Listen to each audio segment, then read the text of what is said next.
Hey, my name's Scott Jensen, and I'll be representing Team Klapr. Here at Klapr, we focus on real people, real talent, and having real experiences.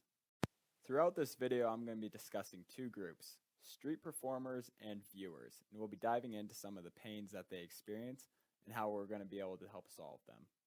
The particular pains that we focus on for the performers is that nowadays no one even carries cash, and so street performers are having a really hard time getting tips. Also, street performers have expressed that it's extremely difficult to become popular or famous despite their incredible talents. On the other hand, viewers or tourists have the frustration of having limited options for wholesome, affordable entertainment. Also, it's near impossible for those people to find street performers. Before we go any further, I just want to address the sizes of these markets and these groups of people. First of all, for street performers, it's estimated that there's 65,000 throughout the world, with about 5,000 of those falling within the United States. Now, tips and revenue that street performers generate has a wide range, depending on the city and your talent, so it's pretty impractical to put a number on that. Viewers, we also have, it's approximated that there's 500 million tourists that travel internationally each year, and that doesn't even include the ones who make local vacations to local large cities or simply to a nearby state or province. Here at Klapr, we're currently developing a solution to solve the pains of both street performers and tourists/viewers. As you see here, we have a few pictures of some of our prototype for our mobile app.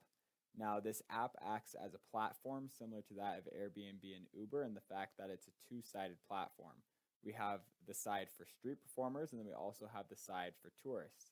Now, street performers are able to log on, they can create bios, they can post when and where they're performing, and they can link their electronic payment accounts to the app. Now, tourists, on the other hand, log on to the app, and they find when and where performers are performing so they can go watch them. They can also tip them electronically, and then they can also add reviews and ratings, and then find other performers nearby. In order to get a two-sided platform to work effectively, there's a lot of things that need to happen. Basically, the stars need to align. So we needed to test out whether all of our hypotheses would actually work. Now, just like a lot of great companies, the idea of Klapr started from a first-hand experience and frustration. This is me in the picture in the yellow shorts. I was traveling Europe a few summers ago and then also living in New York during that summer. So I had a lot of experiences to go out and kind of sightsee and experience different cultures. And one of the favorite things for me was to see street performers. I loved bumping into them, watching them. However, I could never have a way of finding them. It just happened to be luck if I saw them or whatnot. So that was something that I experienced by myself. Now, by the way, in this picture, my friend right there met his now wife in this city. So if you're looking to get married, I recommend going to Cinque Terre, Italy. Now, I always butcher that pronunciation, but that's besides the point. Once I got home from my trip in Europe and New York, I was talking with some friends and telling them about it, and I expressed my frustration of not being able to find street performers. And I got really positive response from friends, families, and then friends of friends who told their friends about the frustration. That is something that they were also experiencing. So after hearing this, we decided to take it out past the friends and family and go ahead and talk with some strangers. So we used our non-designer talent to create some rude prototypes of just like done on PowerPoint of what we kind of imagined an app could be to help people find street performers and to street performers get tipped electronically, as you see here on the slide. And we took this to the mall, Provo Mall, and we talked with 38 people there. And out of those 38, 31 said that they would download and use the app and were very excited about it. So we decided to test it even further with more strangers outside of the Provo bubble. To reach this larger audience, we created various surveys on Qualtrics and Google Forms and posted them all over the internet on various Facebook groups, Reddit, you name it, and we got back a positive response as well, 78% saying yes, they would download and use this app. One of our go-to market ideas is that once we get various street performers signed up, we'll give them large QR code signs that they can set up while they're performing, and they just simply ask their viewers to scan the QR code sign and then tip them electronically that way. And then once they've tipped them, they'll get a notification or something that pops up and says, hey, would you like to see other performers performing nearby? Or hey, would you like to review this great street performer? Go ahead and download the Klapr app. Now, however, this was also based off of a large hypothesis that people would download a QR code sign that street performers had. And so we decided to go out and test this hypothesis.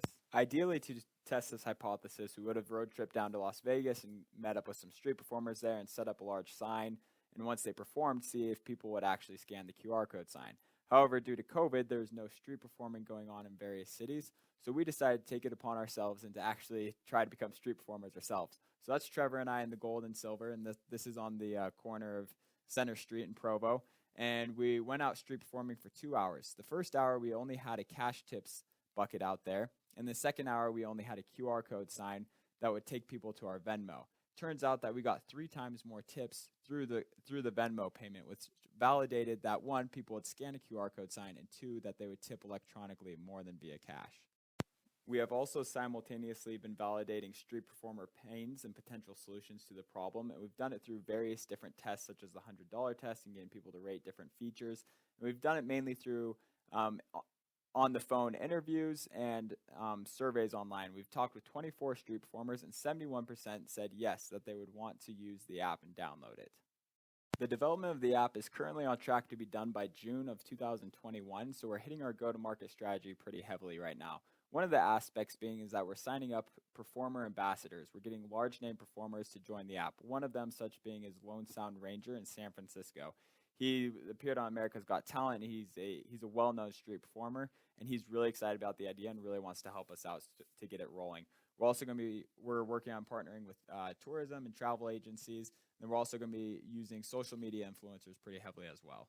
Here are some of the financials of the company. This is where we'd like to be at in 5 years. Some of the different revenue streams that we have is taking commission off the tips done in the platform, ad revenue for when we have lots of users, taking event commission if we act as agents for the street performers, and also posting up street performers at target locations such as small businesses and restaurants to attract customers. A lot of our costs are going to be busker acquisitions and purchasing the large QR code signs for the buskers. But hopefully in 5 years we can have a revenue of about $2.8 million. We expect a slow organic growth to start as we start getting buskers to sign up and tourists to get to know about the app. So as you can see, it's going to be an exponential growth throughout the next 5 years. This is our team. In the middle, you have me, Scott. I'm a mechanical engineering student here at BYU. Trevor Brown, he's an economics student here at BYU as well. And then we have Andrew Cox, who's a BYU grad. We also would like some capital so that we can help market the app, as well as buy those QR code signs to get some street performers started. Thank you for taking the time to listen to us. We are really excited about this opportunity.